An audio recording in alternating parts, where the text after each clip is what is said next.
Anupama serial के ऐसे ही daily update सबसे पहले देखने के लिए हमारे चैनल इन्फो ड्रामा हब को सब्सक्राइब करें। आज के एपिसोड की शुरुआत में हम देखते हैं कि अनुपमा सबके साथ माता रानी का जयकारा लगाती है और सबको नवरात्रि का महत्व समझाती है। अनुपमा कहती है कि नवरात्रि के पहले 3 दिन सत्य और शुद्धि के लिए होते हैं, उसके बाद के 3 दिन धन और संपत्ति के लिए और अंत के 3 दिन ज्ञान के लिए होते हैं। वह बताती है कि गुजरात अपनी नवरात्रि के लिए पूरी दुनिया में मशहूर है और इन 9 दिनों में गुजरात का गरबा देखने के लिए दुनिया रुक जाती है। अनुपमा सभी को गरबा खेलने के लिए कहती है। सभी खुश होते हैं और गरबा खेलना शुरू करते हैं। गरबा के दौरान अनुपमा अनुज को याद करती है और कहती है कि मुझे आपकी बहुत याद आ रही है। सभी डांस में झूमते हैं। प्रेम और राही एक साथ डांस करते हैं।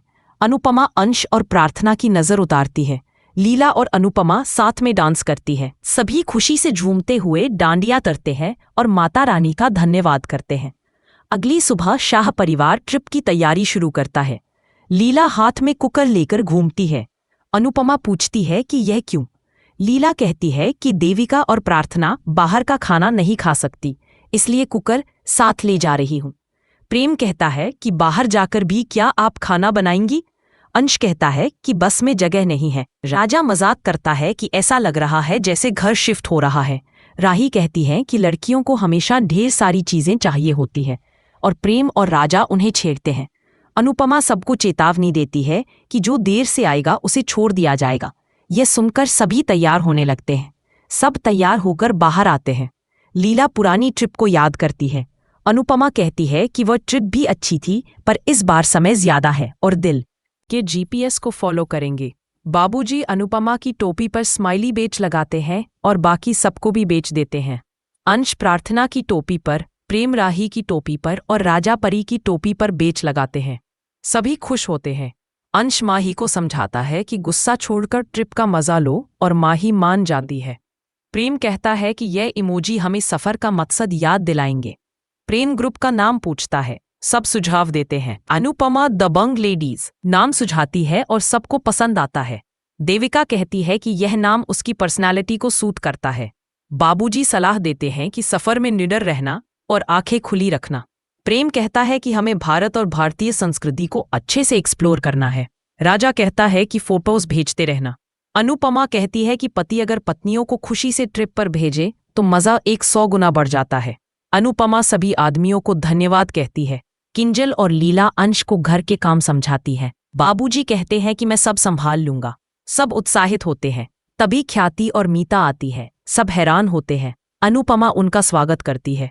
जसप्रीत चिढ़ती है और कहती है कि इनके आने से ट्रिप खराब हो जाएगी। भारती उसे चुप कराती है। पराग कहता है कि मुझे पता है सब नाराज है, पर वादा करता हूं कि ट्रिप खराब नहीं होगी। अनुपमा स्वागत करती है और कहती है कि अब तो प्रार्थना की माँ भी साथ है, तो चिंता की बात नहीं। अनुपमा ख्याति और मीता को टोपी देती है और बेच लगाती है। तभी बस की ड्राइवर आती है और कहती है कि कचरा करने पर जुर्माना लगेगा। उसका नाम गुलाबो है। वह कहती है कि बस को नुकसान नहीं होना चाहिए। वह अपनी बस का नाम बसंती बताती है। सब खुश होते हैं। कहती है कि तुम इतनी पतली हो, इतनी बड़ी बस कैसे चलाओगी? गुलाबो कहती है कि बस धक्के से नहीं चलती और मैं 20 साल से बस चला रही हूँ। वह सबको चलने को कहती है। अनुपमा कहती है कि आज तो बस में सारी लेडीज होंगी। देविका कहती है कि अब ये सही मायनों में गर्ल्स ट्रिप है। सब खुश होते हैं और बस में बैठने लगते हैं।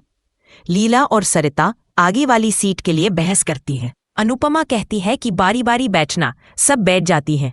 अंश प्रेम से कहता है कि अगर बस का लाइव टेलीकास्ट हो तो रियलिटी शो बन जाएगा। प्रेम कहता है कि टीआरपी भी बढ़ जाएगी। बाबूजी अनुपमा से खुद का ध्यान रखने को कहते हैं। प्रेम नारियल फोड़कर बस को रवाना करता है। सब खुश होती हैं और बस चल देती है।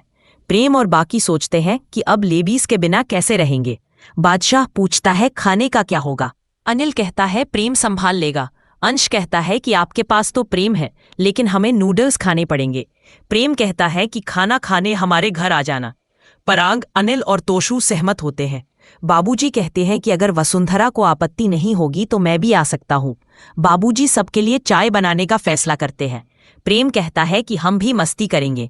उधर बस में सरिता कहती है कि भूख लगी है। लीला उसे टॉफी देती है। सरिता कहती है टॉफी से पेट नहीं भरता। मीता को उल्टी जैसा लगता है तो पाखी उसे टॉफी देती है। अनुपमा भगवान की फोटो देखती है और प्रार्थना करती है कि सफर में विघ्न ना आए। तभी बस का टायर पंचर हो जाता है। सब घबरा जाते हैं। गुलाबो बताती है कि टायर पंचर हो गया है। लीला कहती है कि ये भगवान का इशारा है कि हमें ट्रिप पर नहीं जाना चाहिए। अनुपमा कहती है कि रोड ट्रिप पर ये नॉर्मल है और छोटी विपता बड़ी बला को टाल देती है। किंजल सबको पॉजिटिव रहने को कहती है। गुलाबो टायर बदलने का फैसला करती है। देविका कहती है कि तब तक हम मस्ती कर लेते हैं। सब बाहर उतरती है। थोड़ी देर में गुलाबो बताती है कि टायर बदल गया है। सब खुश होती है और बस में बैठती है। तभी परी पोस्टर लेकर आती है जिस पर लिखा होता है, चली सहेलियां घूमने, नया सफर, नई मंजिलों को चूमने। सब तारीफ करते हैं। पाखी कहती है कि हाँ कब से दोस्त बन गए। तभी सरिता पाखी को गले लगाकर कहती है कि तुम मेरी पक्की सहेली हो। सब हंसते हैं। अनुपमा कहती है कि ये सफर जमीन से आसमान तक है और भगवान की कृपा से नई मंजिलें मिलेंगी और पुराने रिश्ते सुधरेंगे। एपिसोड खत्म होता है। अगले एपिसोड में दिखाया जाएगा कि अनुपमा बस में राही को गिरने से बचाती है। देविका और जसप्रीत राही को अनुपमा के पास बैठा देती हैं। तभी एक आदमी राही से बदतमीजी करता है। राही गुस्सा करती है और अनुपमा वहां आती है। वह आदमी धमकी देता है लेकिन देविका और बाकी सब आकर उसे धमकाती है। आज का एपिसोड आपको कैसा लगा हमें कमेंट में ज़रूर बताएं और ऐसे ही अपडेट्स के लिए हमारे चैनल इन्फो ड्रामा हब को सब्सक्राइब करना न भूलें।